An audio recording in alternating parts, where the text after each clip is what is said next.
आइए सुनते हैं कहानियाँ दहशत की। कुछ हॉरर कहानियाँ ऐसी होती हैं जिनमें डर और खौफ तो कम, एहसास और जज्बात ज़्यादा पाए जाते हैं।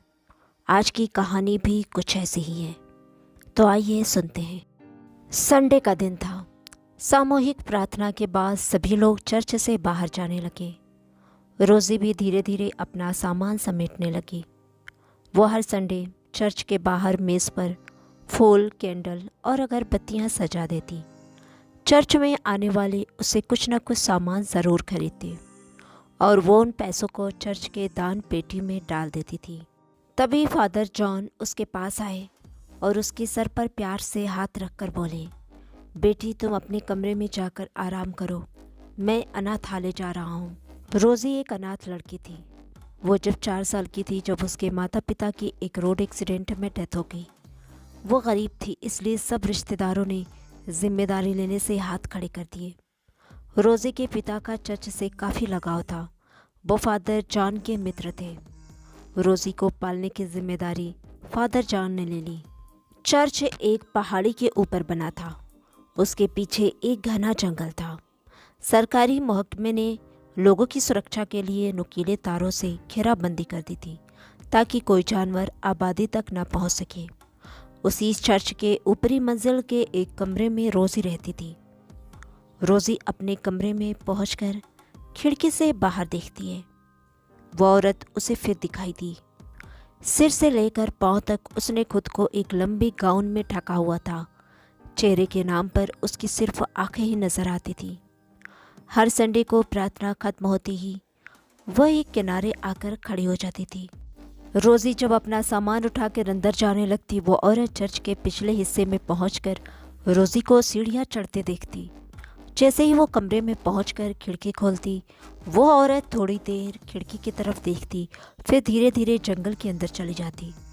रोज़ी उसको आवाज़ें देती कि जंगल में खतरा है, लेकिन वो नहीं सुनती। ऐसा पिछले कई सालों से होता आ रहा था। इसका जिक्र रोज़ी ने फादर जॉन से कई बार किया, लेकिन वह रोज़ी का वहम समझकर टाल जाते। आज रोज़ी ने ठान लिया कि वो उस औरत का राज पता करके रहेगी। वह शिद्दत से अगले संडे का इंतज़ार करने लगी। आखिरकार वो दिन आ ही गया। आज संडे था और सुबह से ही तेज़ बारिश हो रही थी। साथ में तेज़ आंधी के साथ बिजलियां भी कड़क रही थी। मौसम का ऐसा भयानक रूप रोज़ी ने पहले कभी नहीं देखा था। ऐसा लग रहा था जैसे ये तूफान किसी अनहोनी की तरफ इशारा कर रहा था। जैसे ही प्रार्थना का समय होने लगा, रोज़ी ने अपना सामान एक टोकरी में रखा और छाता लेकर चर्च के बाहर जाकर एक स्टूल पर बैठ गई। आज उसे उस औरत का इंतज़ार था। प्रार्थना खत्म हुई। धीरे धीरे पूरा चर्च खाली हो गया। रोज़ी की निगाहें सड़क पर थीं। तभी अचानक उसे वो औरत खड़ी दिखी। रोज़ी हैरान हो रही थी कि ये कहाँ से आई। अभी तो नहीं थी और एक पल के लिए भी उसकी नज़र सड़क से नहीं हटी थी। वो दौड़ते हुए सड़क पार कर उस औरत के पास पहुंची और पूछा, आप कौन हैं और मेरा पीछा क्यों करती हैं? और आप जंगल में क्या करने जाती हैं? एक के बाद एक उसने कई सवाल कर डाले, लेकिन उसने एक भी सवाल का जवाब नहीं दिया। बस बोली, अंदर जाओ। ये कहते हुए उसकी आवाज़ गूंजने लगी। आवाज़ इतनी तेज़ थी कि रोज़ी को कानों पर हाथ रखने पड़े। नहीं, आज मैं अंदर नहीं जाऊंगी। पहले आप बताओ, आप कौन हो? अंदर जाओ, वो फिर बोली। साथ में ही तेज़ बिजली कड़की और थोड़ी दूर पर खड़े एक दरख्त पर गिरी। रोज़ी डर कर चर्च के अंदर भागी। आप भी अंदर आ जाओ, बिजली खतरनाक है। वो औरत वहीं सड़क पर खड़ी रही, फिर धीरे धीरे जंगल की ओर चली गई। रोज़ी को आज उसका सच जानना था। वो भी धीरे धीरे सड़क के किनारे पहुंची और कटीले तारों को ऊपर उठाकर जंगल में दाखिल हो गई। तूफान के कारण जंगल में दिन में भी अंधेरा जैसा था। वो औरत दूर दूर तक उसे कहीं दिखाई नहीं थी। वो धीरे धीरे आगे बढ़ने लगी। तभी किसी जानवर ने पीछे से रोज़ी पर हमला कर दिया। उसके पैरों के पंजे को रोज़ी ने अपने कंधों पर महसूस किया। रोज़ी ने एक ज़ोरदार चीख मारी, माँ! इसी के साथ ही वो ज़मीन पर गिरकर बेहोश हो गई। जब उसे होश आया तो खुद को कब्रिस्तान में पाया। वो एक कब्र के पास लेटी हुई थी। हिम्मत जुटाकर वो उठी और पत्थर पर लिखे नामों को पढ़ने लगी। ओ नो, ये कैसे हो सकता है?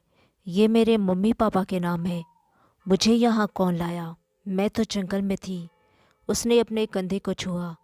जानवर के पंजे का घाव ताज़ा था। तभी कब्रिस्तान का चौकीदार उसके पास आकर खड़ा हो गया। उठो, घर जाओ, शाम होने को है। मुझे यहाँ जंगल से कौन लाया? तुम अभी भी नहीं समझी? तुम्हारी हिफाजत कौन कर रहा था? उठो, मैं तुम्हें चर्च तक छोड़ देता हूँ। रोज़ी धीरे धीरे चर्च तक पहुँची। वहाँ बैठकर अपने माँ बाप के लिए प्रार्थना की।